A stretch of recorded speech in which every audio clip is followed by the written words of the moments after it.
नमस्कार, मेरा नाम राज कमल है और आप नवादा टुडे देख रहे हैं। नवादा में दूसरे चरण में चुनाव होना है, जिसको लेकर नवादा जिलाधिकारी और एसपी अभिनव दीवान ने संयुक्त प्रेस वार्ता की। उन्होंने चुनाव की तैयारियों को लेकर पत्रकारों को संबोधित किया। आइए सुनते हैं क्या कहा है जिलाधिकारी रवि प्रकाश और पुलिस अधीक्षक अभिनव धीमान ने चुनाव की तैयारियों को लेकर। विधानसभा 2025 के चुनाव से संबंधित नवादा जिले में आयोजित इस प्रेस वार्ता में यहाँ उपस्थित प्रिंट एवं इलेक्ट्रॉनिक मीडिया के सभी प्रतिनिधियों का और सभी पदाधिकारियों का स्वागत है। जैसा अब सभी अवगत हैं, इस बार जो चुनाव की घोषणा की गई उसके बाद नवादा में 13 तारीख से नॉमिनेशन का फाइल करना प्रारंभ किया गया। 5 जो विधानसभा है, 5 विधानसभा के निर्वाची पदाधिकारियों के कार्यालय में, और प्रतिदिन कितने नॉमिनेशंस फाइल हुए उसकी सूचना हम लोग time to time press release के माध्यम से देते रहते थे। 20 तारीख को अंतिम नामांकन करने की तिथि थी। 20 तारीख तक हमारे पास कुल 77 नॉमिनेशंस फाइल हुए। फाइल्ड नॉमिनेशंस की 21 तारीख को स्क्रूटनी की गई। स्क्रूटनी के उपरांत 59 नामांकन वैध पाए गए और 18 को रद्द किया गया। तत्पश्चात अगले 2 दिनों तक कैंडिडेचर विड्रॉल का समय दिया जाता है, जो कि जिसमें 4 लोगों ने अपना कैंडिडेचर विड्रॉ किया, और हमारे जो लिस्ट ऑफ कंटेस्टिंग कैंडिडेट्स हैं वो 55 की संख्या है। इस 55 में इंडिविजुअल विधानसभा वाइज हम देखें तो रजौली में 11 हैं, हिसुआ में 14 हैं, नवादा में 12, गोविंदपुर में 9 और वारिसलीगंज में 9। तो इन सभी कैंडिडेट्स का जो फॉर्म 7A में प्रपत्र तैयार करके आज हमारे 5 विधानसभा के AROs जो सहायक निर्वाची पदाधिकारी हैं वो पटना CO ऑफिस में उसका अप्रूवल करा रहे हैं, और जैसे ही वो 7A हमें अप्रूव हो जाता है तो फिर हम लोग साथ में सभी मीडिया के बंधुओं के साथ भी शेयर करेंगे, और एट द सेम टाइम जो AROs उसको अप्रूव्ड कॉपी है वो लेकर के सरस्वती प्रेस में बैलेट पेपर्स की प्रिंटिंग के लिए वहाँ से प्रस्थान कर जाएंगे। अब प्रिपरेशंस की हम बात करें, जो चुनाव कंडक्ट कराने की हमारी तैयारी है, तो पहला कर्मियों का अभी इस चुनाव में हमारे टोटल 2169 पोलिंग स्टेशंस हैं, जिसके लिए हमने कुल 9600 लोगों का रैंडमाइज करके और मतदान कर्मियों का पूल तैयार किया है। 2400 प्रिजाइडिंग, उतनी ही संख्या में P1, P2 और P3। इनमें 7624 कुल पुरुष होंगे और 2336 महिलाएं होंगी, जो कि मतदान का कार्य संपन्न कराएंगे। इन सभी की पहली चरण में ट्रेनिंग कन्हाई इंटर स्कूल में हुई है, जहां पर प्रिजाइडिंग P1 ने 100 मॉक पोल EVM पर करके हैंड्स ऑन ट्रेनिंग की। उनका टेस्टिमोनियल भी रिकॉर्डेड है, ताकि EVM के हैंडलिंग में उन्हें किसी भी प्रकार की कठिनाई नहीं हो। और जो द्वितीय ट्रेनिंग है इनकी, सेकेंड ट्रेनिंग, कल पोलिंग पर्सनल का रैंडमाइजेशन हुआ, उसके बाद सेकेंड ट्रेनिंग का उनको अभी नोटिस निर्गत किया जा रहा है। Second training saint Joseph school में कराई जाएगी 29 तारीख से 2 तारीख तक के बीच में, जहां पर पुनः उनको एक बार उनके विधानसभा के बारे में भी उनको जानकारी मिलेगी, और बाकी अपने जो पोलिंग पार्टी हैं अपने एक दूसरे से भी परिचय वहां पर कर सकेंगे। तो उसमें ये 3 दिनों तक चरणबद्ध प्रशिक्षण उनको दिया जाएगा। इसके लिए हमारे पास पूरे ज़िले में लगभग 50 मास्टर ट्रेनर्स का ग्रुप तैयार किया गया है। कल शाम को मेरे द्वारा भी उनकी काफ़ी डिटेल में ब्रीफिंग की गई है। खासतौर पे जो नए इनिशिएटिव्स इस बार चुनाव आयोग की तरफ से लिए गए हैं उनके बारे में भी उनको जानकारी दी गई है, अपार्ट फ्रॉम जो एग्जिस्टिंग इंस्ट्रक्शंस हैं। EVMs हमारे डिस्ट्रिक्ट में कुल बैलेट यूनिट 2768 हैं, कंट्रोल यूनिट्स 2637 हैं, और 2859 2869 VVPAT हैं। इनमें से कुछ का हम लोग प्रशिक्षण के लिए भी, ट्रेनिंग एंड अवेयरनेस के लिए भी प्रयोग कर रहे हैं। फर्स्ट रैंडमाइजेशन 13 तारीख को ही 3 बजे दोपहर में किया गया था, जिसके बाद विधानसभा इन EVM और VVPAT को अलॉट हो गया है। उसके बाद इनको सेग्रीगेट किया गया EVM वेयरहाउस से, और हमारे 5 विधानसभा में जो स्ट्रॉन्ग रूम सह डिस्पैच सेंटर बनाए गए हैं वहाँ पर ये EVM ऑलरेडी जा चुकी हैं। परसों और कल इनका मूवमेंट हुआ था, वहाँ के स्ट्रॉन्ग रूम में ये सील हो गई हैं। अब जब एक बार कैंडिडेट का 7A फाइनल होते ही फिर जब ECIL की टीम यहाँ पर इंजीनियर्स की आएगी तो हम लोग इनका कमिश्निंग कराएंगे following the protocol decided for EVM and VVPAT। 29 तारीख को EVM और VVPAT का सेकेंड रैंडमाइजेशन निर्धारित है।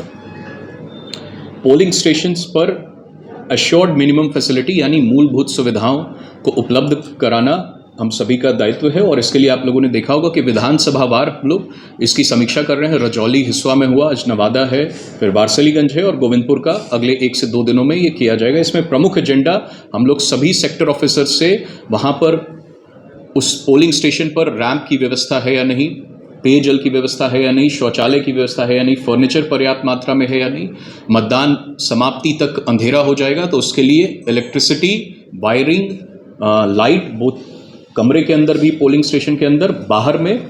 और साथ साथ में इस बार जो एक नया इंस्ट्रक्शन है कि हमें 100% पोलिंग स्टेशंस की वेबकास्टिंग होनी है, तो पावर सॉकेट उस वेबकास्टिंग के लिए सभी जगहों पर है या नहीं। सभी मतदान केंद्रों पर साइनेजेस, अपडेटेड साइनेज जो नए बूथ नंबर और समय सारणी है उसका पेंट कराया जा रहा है। इसके साथ साथ में सभी मतदान केंद्रों के साथ वहाँ पर जो हमारे पोलिंग पर्सनल जाएंगे उनके लिए केयर टेकर वहाँ या की होल्डर कौन है, किनके पास उस विद्यालय है या कोई भी और भवन है तो उसकी चाबी किसके पास है, वहाँ पर रसोइया कौन होंगे, शिक्षा विभाग की जो एजेंसीज क्लीनिंग के लिए हैं उनका कॉन्टैक्ट और कम्युनिकेशन प्लान, तो ये सब भी हम लोग एएमएफ में इंश्योर करा रहे हैं। और सेक्टर ऑफिसर्स प्रतिदिन विजिट करके फोटोज इत्यादि के माध्यम से अपडेट कर रहे हैं। जिला शिक्षा पदाधिकारी एएमएफ के जिला स्तरीय नोडल हैं जो कि सभी प्रिंसिपल से भी कंटिन्यूसली फॉलो करके और वीडियो कॉन्फ्रेंसिंग के माध्यम से जहां भी कोई त्रुटि है उसको इंश्योर करा रहे हैं। इस क्रम में ग्रामीण कार्य विभाग के साथ भी जहां भी उस तरह की बाधा है कि लास्ट माइल कनेक्टिविटी या अप्रोच की समस्या है तो उसके लिए भी उनको दूर कराने का निर्देश दिया गया है। मतदाता पर्ची का वितरण, स्वीप का मतदाताओं को प्रेरित करने का, उनके मतदान में कन्वीनियंस लाने का एक बहुत अच्छा माध्यम है। तो हमारे सारे वोटर इन्फॉर्मेशन स्लिप्स लगभग 17,21,000 प्रिंट करके निर्वाची पदाधिकारी को हस्तगत करा दी गई है और उनके द्वारा बीएलओस को दे दिया गया है। इसका वितरण बीएलओ के माध्यम से कराया जा रहा है। कल से वितरण प्रारंभ हुआ है। पहले दिन 1,27,000 वोटर इन्फॉर्मेशन स्लिप पांचों विधानसभा का मिला करके वितरित होने की हमें सूचना प्राप्त है। जो रिपोर्ट है इसकी डेली रिपोर्ट हम लोग ले रहे हैं और हमारा प्रयास नियमतः P-5 डे तक सारे वोटर इन्फॉर्मेशन स्लिप्स बट जाने चाहिए, पर हम लोगों ने लक्ष्य दिया है कि इस माह के अंत तक हमारी सारी मतदाता पर्ची का वितरण हो जाए। मतदाता पर्ची में वोटर्स का एक इससे कई फायदे होते हैं। एक तो मतदाता को ये आश्वस्त हो जाते हैं वो कि हमारा नाम वोटर लिस्ट में है। दूसरा, सीरियल नंबर उनको पता चल जाता है जिससे कि मतदान के क्रम में उनको कठिनाई नहीं होती है।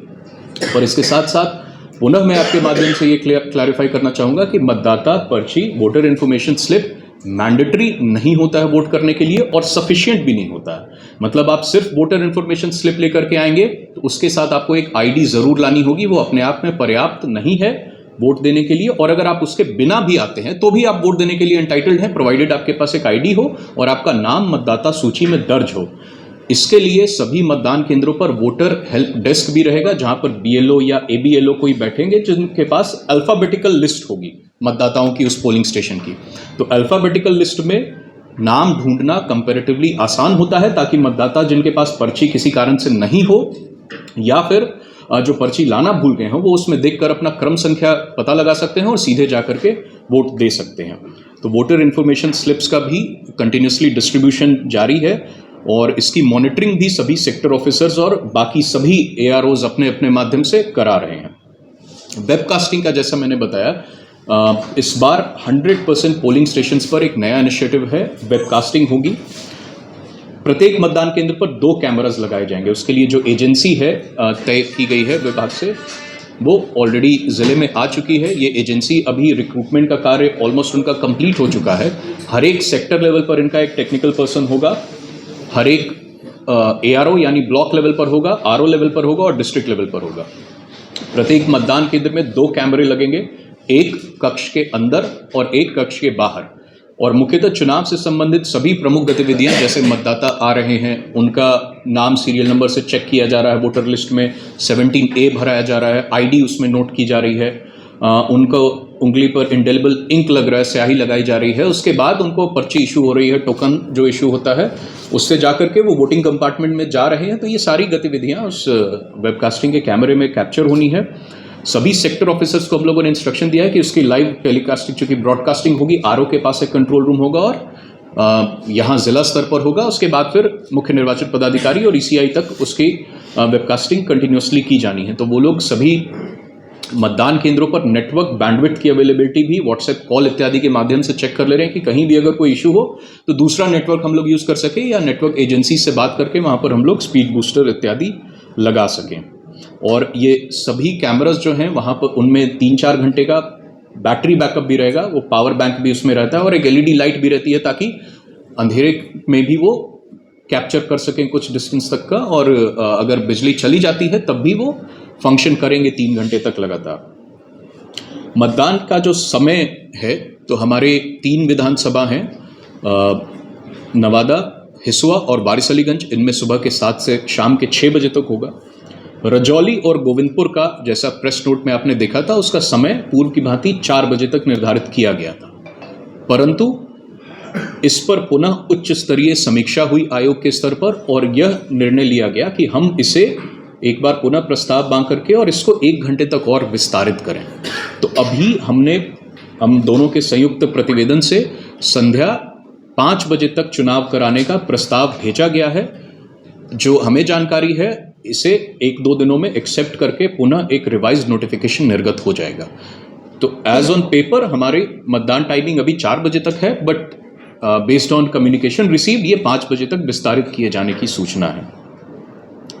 आप मीडिया के बाद से भी आप सभी अवगत होंगे कि हमारे 5 विधानसभा में 5 सामान्य प्रेक्षक, जनरल ऑब्जर्वर्स और एक पुलिस ऑब्जर्वर का कुछ दिनों पहले आगमन हो गया, दिवाली से 1-2 दिन पूर्व, और लगातार वो सभी क्षेत्रों में भी जाकर के मतदान केंद्रों का निरीक्षण कर रहे हैं, लोगों से मिल रहे हैं, जो वल्नरेबल टोले इत्यादि चिन्हित है वहाँ पर लोगों से मिल रहे हैं। एक पुलिस ऑब्जर्वर भी जिले के लिए अपॉइंटेड है, उनके द्वारा भी चेक पोस्ट, स्ट्रॉन्ग रूम्स इत्यादि का विजिट कंटिन्यूसली किया जा रहा है।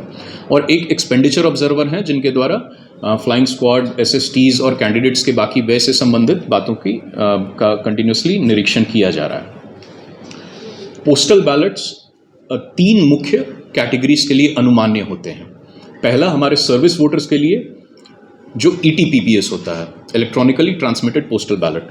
दूसरा होता है वोटर्स ऑन इलेक्शन ड्यूटी, जिन्हें हम फॉर्म 12 भर करके और उनसे पोस्टल बैलेट में वो वोट करना चाहें उनसे रिपोर्ट मांगते हैं। और तीसरा होते हैं एब्सेंटी वोटर्स, यानी जो 85 से ऊपर के मतदाता हैं, जो दिव्यांग मतदाता हैं और एक कोविड की कैटेगरी थी, अब तो कोई कोविड का पेशेंट नहीं है, तो इनके लिए ये ऑप्शन होता है कि वो अगर मतदान केंद्र तक आने में असक्षम है और वो अपनी इच्छा व्यक्त करते हैं कि हमको घर पे ही वोट करा दिया जाए, तो ये एब्सेंटी वोटर्स को भी पोस्टल बैलेट के माध्यम से वोट कराया जाता है। तो हमारे कुल 3574 सर्विस वोटर्स हैं जिनको कि ETPPS ट्रांसमिट हो जाएगा। कुल हमारे फॉर्म 12 जो वोटर्स ऑन इलेक्शन ड्यूटी हैं तो वो हमें 9470 प्राप्त हुए हैं। इनमें से कुछ दूसरे ज़िलों के लिए भी हैं, दूसरे ज़िले के लोग यहाँ पर जिनका फेज़ 2 में कहीं और नाम है तो उनके लिए भी पोस्टल बैलेट के माध्यम से चुनाव कराया जाएगा। और बाकी 165 हमें एब्सेंटी वोटर्स के द्वारा ये सूचित किया गया है कि उनका मतदान उनके घर पे होगा। तो उसके लिए टीम्स, जो सर्विस वोटर तो अपना वोट जहाँ पर वो पोस्टेड है वहाँ से करके और डाक के माध्यम से ट्रेजरी में हमारा पोस्टल बैलेट का स्ट्रॉन्ग रूम बनाया गया है, वहाँ पर वो भेज देंगे। RO का एक प्राधिकृत व्यक्ति वहाँ इन पोस्टल बैलेट्स को रिसीव करेंगे और वो स्ट्रॉन्ग रूम में ही रह जाएगा। काउंटिंग के दिन फिर वो काउंटिंग केंद्र पर जाएगा। जो फॉर्म 12 में यहाँ पर वोटर्स ऑन इलेक्शन ड्यूटी हैं वो फैसिलिटेशन सेंटर, जो ट्रेनिंग का वेन्यू है, यानी सेंट जोसेफ स्कूल, वहाँ पर ट्रेनिंग के दौरान ही उनका मतदान कराया जाएगा पोस्टल बैलेट के माध्यम से, और वो भी फिर ट्रेजरी के स्ट्रॉन्ग रूम में सबमिट हो जाएगा। और जो एब्सेंटी वोटर्स हैं तो इनकी निर्वाची पदाधिकारी ROs सेपरेट टीम फॉर्म करेंगे जिसके साथ पुलिस प्रोटेक्शन होगा और कैंडिडेट्स को भी उसका इन्फॉर्मेशन होगा ताकि उनके भी 65 लोगों का मतदान कराया जाएगा और वो फिर जो बैलेट है वो भी ट्रेजरी के स्ट्रॉन्ग रूम में जमा हो जाएगा। हमारे कुल इलेक्ट्रल रोल 17,21,000 लोगों के जो इंटीग्रेटेड रोल है, लास्ट डे ऑफ नॉमिनेशन को हमारा रोल फ्रीज हो गया था और उसके बाद इंटीग्रेटेड रोल प्रिंट हो गया है। सभी, जैसा कि नियम कहते हैं, सभी रिकग्नाइज पार्टी के कैंडिडेट्स को एक एक कॉपी इस रोल की उपलब्ध करा दी गई है। वाहनों का कुल पूरे ज़िले में चुनाव कराने के समय लगभग जो अभी का असेसमेंट हमें 3031 अलग अलग कैटेगरी के वाहनों की आवश्यकता पड़ेगी। सिंगल मतदान केंद्र के लिए या तो पिकअप होंगे या फिर मल्टीपल पोलिंग स्टेशन या जो नज़दीक में लोकेटेड पोलिंग स्टेशन है उसके लिए बस, मिनी बस का असेसमेंट आकलन किया गया है। इस वाहनों के लिए जो ज़िले में हमारे रजिस्टर्ड वाहन हैं उन सभी को नोटिस भेजा जा चुका है। बाकी सीजर नोटिस भी थाना और प्रखंड के माध्यम से तामीला कराया जा रहा है। सभी स्कूल्स के साथ भी जिला परिवहन पदाधिकारी की बैठक हुई है जो नोडल हैं इसके, ताकि सही समय पर बसेस का अधिग्रहण उनसे किया जा सके। पेट्रोल पंप्स के साथ भी बैठक करके उनको पर्याप्त मात्रा में भंडारण के लिए इंस्ट्रक्शन दिया गया है और विभिन्न प्रखंड पुलिस लाइन इत्यादि की टैगिंग भी पेट्रोल पंप्स के साथ कर दी गई है। कुछ special polling station, special booth हर एक मतदान के समय बनते हैं। 5 हमारे हर एक विधानसभा में 1 मॉडल बूथ होंगे जो महिलाओं के द्वारा पूर्णतः मैनेज्ड पोलिंग स्टेशन होते हैं, जिन्हें हम पिंक बूथ या सखी बूथ के नाम से जानते हैं। तो 21 वैसे होंगे, पूरे जिले की बता रहा हूँ संख्या। PWD पोलिंग स्टेशंस जो दिव्यांग जन जिसमें मतदान कर्मी होंगे उनके मैनेज्ड 7 पोलिंग स्टेशंस हैं। यूथ यानी जो अभी नए जो बिल्कुल यंग कर्मी हैं, मतदान कर्मी हैं, उनके मैनेज्ड 8 पोलिंग स्टेशन हैं और मिक्स्ड 1014 पोलिंग स्टेशन है, जहां पर प्रिजाइडिंग और P1 पुरुष होंगे परंतु P2 P3 महिलाएं होंगी। ऐसे 1014 पोलिंग स्टेशन हैं। VTR पिछले कुछ चुनाव से हमारा काफ़ी अपेक्षाकृत कम रहा है। बिहार के औसत की अगर हम बात करें तो इस बार स्वीप की गतिविधि प्रतिदिन आप देख रहे हैं हमारे द्वारा प्रेस रिलीज के माध्यम से दी जाती है, जिसमें जीविका, आंगनबाड़ी, विद्यालयों इत्यादि के माध्यम से लगातार स्वीप कार्यक्रम चलाया जा रहा है, विशेषकर वैसे पॉकेट्स में जहां पर पिछले 2 चुनावों में वोटर टर्नआउट कम रहा। तो इसमें एक तो चुनाव पाठशाला, सभी जीविका दीदियों की जो बैठक होती है ग्रुप की, उस पर चुनाव के ऊपर केंद्रित चुनाव पाठशाला के रूप में वो बैठक आयोजित की जा रही है। वोटर इन्फॉर्मेशन स्लिप के डिस्ट्रीब्यूशन पर जीविका और बूथ अवेयरनेस ग्रुप, जिसमें कि BLO के साथ साथ वहाँ के पंचायत सचिव, राजस्व कर्मी, विकास मित्र, टोला सेवक ये होते हैं, वो भी इस पर निरीक्षण रखे हुए हैं कि किसी पर्टिकुलर लोकेशन में वोटर इन्फॉर्मेशन स्लिप अवितरित नहीं रह जाए या बल्क में डिस्ट्रीब्यूशन नहीं हो कि किसी एक व्यक्ति को 50-100 दे करके और जाए। वो हर एक व्यक्ति को इंडिविजुअली, एटलीस्ट एक फैमिली में जा करके और उस परिवार के सभी सदस्यों को निश्चित रूप से उपलब्ध करा दिया जाए, ताकि इस बार हम एक्सपेक्ट करते हैं कि इससे हमारा वोटर टर्नआउट ओवरऑल ज़िले का काफ़ी बेहतर होगा। डिस्ट्रिक्ट कॉन्टैक्ट सेंटर जो हमारा ग्रीवेंस एड्रेसल का है, जो हेल्पलाइन है 1950, वो भी लगातार कंटिन्यूसली फंक्शनल है 24/7, मतलब 3 शिफ्ट में इसमें कर्मी रहते हैं जो कि किसी भी प्रकार की क्वेरी का जवाब देते हैं या कोई अगर किन्हीं के कंप्लेन हो तो उसको भी रजिस्टर करके, चाहे इसके माध्यम से या NGSP होता है उसके माध्यम से भी इसका रेजोल्यूशन होता है। एक्सपेंडिचर मॉनिटरिंग सेल भी लगातार कार्य कर रहा है। 2 प्रकार के मुख्य कार्य हैं इनका। एक तो जो SP साहब भी आगे डिटेल में बताएंगे, जो हमारे फ्लाइंग स्क्वाड या SST हैं जो चेक पोस्ट पर कार्यरत हैं, उनके द्वारा सभी वाहनों इत्यादि की जांच की जाती है। किसी भी प्रकार के अवांछित सामग्री या नकदी 50,000 से ज़्यादा कैश या फिर कोई और मटेरियल को सीजर किया जाता है। उसके साथ साथ में मॉडल कोड ऑफ कंडक्ट के इन्फोर्समेंट की निगरानी रखी जा रही है। और दूसरा, कैंडिडेट्स के एक्सपेंडिचर की मॉनिटरिंग के लिए जितनी भी चुनावी सभाएं होती हैं उन सभी में वीडियो सर्विलांस टीम उस पूरे सभा की डिटेल में वीडियोग्राफी करती है। यहाँ पर वीडियो व्यूइंग टीम है जो कि उसका फुटेज देखती है, और अकाउंटिंग टीम है जो उसमें प्रयुक्त सारी सामग्री का आकलन करती है और उसका मिलान करती है। उसी से शैडो रजिस्टर बनता है जो कैंडिडेट के एक्सपेंडिचर रजिस्टर से मैच किया जाता है, और कोई खर्च अगर कैंडिडेट के द्वारा नहीं जोड़ा जाए तो उसको उसमें नोटिस करके और उसको भी ऐड कराया जाता है। आज एक्सपेंडिचर ऑब्जर्वर और बाकी जनरल ऑब्जर्वर्स के द्वारा भी 11 बजे से ही सभी कैंडिडेट्स की एक्सपेंडिचर सेंट्रिक ब्रीफिंग रखी गई है कि खर्च का जो उनको बहुत सारे रजिस्टर्स भर के रखने होते हैं, कैश रजिस्टर, बैंक रजिस्टर, कई सारे शेड्यूल्स और एनेक्शर्स हैं, उनको किस प्रकार भरा जाए ताकि जब चुनाव के 30 दिन के बाद उनको अपना अकाउंट एक्सपेंसेस सबमिट करना होता है उसमें किसी प्रकार की कठिनाई नहीं हो। तो इसका भी उनको प्रशिक्षण आज दिया जा रहा है। अब मैं सबसे अनुरोध करूंगा कि शेष बिंदुओं पर आप जो है हमें चुनाव में करीब टोटल हमें 11 प्री पोल के लिए कंपनीज मिली है, जिसमें से 3 हमारे द्वारा हिसुआ विधानसभा में दिया गया है। अन्य सभी विधानसभा में 2-2 कंपनीज दी गई हैं।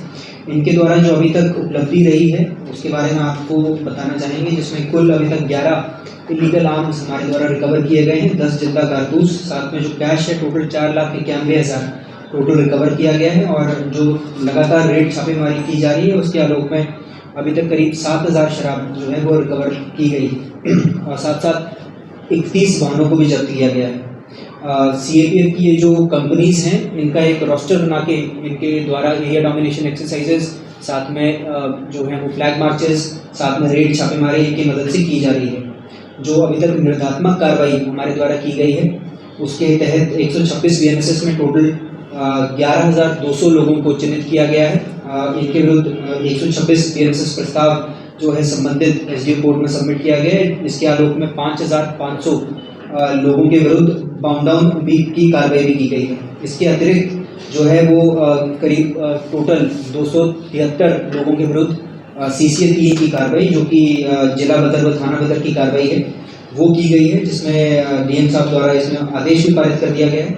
साथ में 3 जो है वो प्रस्ताव CCA 12 के सबमिट किए गए थे, जिसमें 2 जो है वो पटना हाई कोर्ट के एडवाइजरी जो बोर्ड होता है उनके द्वारा 2 प्रस्ताव स्वीकृत किए गए हैं। इसके अलावा करीब 9022 लोगों के विरुद्ध गुंडापंजी में जो थाना में रखी जाती है उसमें उनका नाम अंकित किया गया है, जिसमें लगातार उनके विरुद्ध जो है वो कार्रवाई की जा रही है, उनकी मॉनिटरिंग की जा रही है, साथ में गुंडा परेड भी जो है वो ऑर्गेनाइज की जा रही है। चुनाव में आर्म्स को लेकर एक बड़ी मुहिम जो है वो की जाती है, जिसके आरोप में अभी तक हमारे द्वारा 969 जो है वो टोटल आर्म्स का सत्यापन किया गया है, जो लाइसेंसी आर्म्स है, और इनके विरुद्ध 617 आर्म्स को जो है वो थाना और जो 2 आर्म्स शॉप है वहाँ पे उनको जो है वो प्रशासनिक दृष्टिकोण से उनको सबमिट भी किया गया है, उनको डिपॉजिट वहाँ पे करवाया गया है। इसके साथ जो जैसा कि आपको बताया कि जो एक्सपेंडिचर मॉनिटरिंग है वो SSTs FSTs के द्वारा की जाती है, तो हर विधानसभा में 3 FSTs और SSTs कार्यरत हैं। टोटल 44 चेक पोस्ट है, जिसमें से 15 SSTs हैं, बाकी अन्य चेक पोस्ट 5 हमारे द्वारा जो है वो झारखंड से लगते हुए जो 125 किलोमीटर का बॉर्डर है वहाँ पे इंटर स्टेट चेक पोस्ट लगाए गए हैं। इसके अलावा 2 जो है वो इंट्रा स्टेट चेक पोस्ट लगाए गए हैं, और बाकी जो है वो 29 चेक पोस्ट जो है वो अंतर जिला चेक पोस्ट लगाए गए हैं, जो हमारा बॉर्डर नालंदा गया शेखपुरा इनसे लगता है, उसमें हमारे चेक पोस्ट लगे हुए हैं। टोटल अभी तक अगर बात की जाए जो MCC वायलेशन है 6 अक्टूबर से अभी तक जो है टोटल 11 केसेस रजिस्टर किए गए हैं, जिसमें मुख्यतः लाउडस्पीकर एक्ट का वायलेशन, साथ में झंडा लगाना या फिर फ्रीबीज का डिस्ट्रीब्यूशन का वायलेशन, उसके आलोक में कार्रवाई की गई है, जिसमें थाना वारसिलीगंज में 1, नगर थाना में 3, नारदीगंज में 1, मुफस्सिल में 1, रजौली में 4 और कौवापुर में 1 कांड अभी तक दर्ज किया गया है। फोर्स डिप्लॉयमेंट प्लान एक अहम एक्सरसाइज होती है, उसमें भी हमारे द्वारा काफ़ी अच्छी प्रोग्रेस अभी तक की गई है। जैसे ही हमको स्टेट डिप्लॉयमेंट प्लान मिलेगा उसके आलोक में हमें पता लग जाएगा कि कितनी कंपनीज हमें मिलेंगी। टोटल अभी तक हमने 65 कंपनीज की डिमांड की गई है। लास्ट ईयर जो 2024 का इलेक्शन था उसमें 37 कंपनीज मिली थी, लेकिन वो कम रहती है। 2020 का जो विधानसभा का चुनाव था उसमें 93 कंपनीज नवादा जिला को मिली थी। हमें आशा है कि उसी के आसपास हमें कंपनीज मिलेंगी, तो हमारे द्वारा अभी तक 100 कंपनीज के आवासन के लिए व्यवस्था की गई है। विधि व्यवस्था की जो कार्रवाई है अभी तक काफ़ी संतोषजनक है, और हमें आशा है कि हम लोग अच्छे से इलेक्शंस करवा लेंगे एज पर जो ECI की गाइडलाइंस हैं, और एज पर लॉ हम लोग इलेक्शंस कराने में सफल रहेंगे।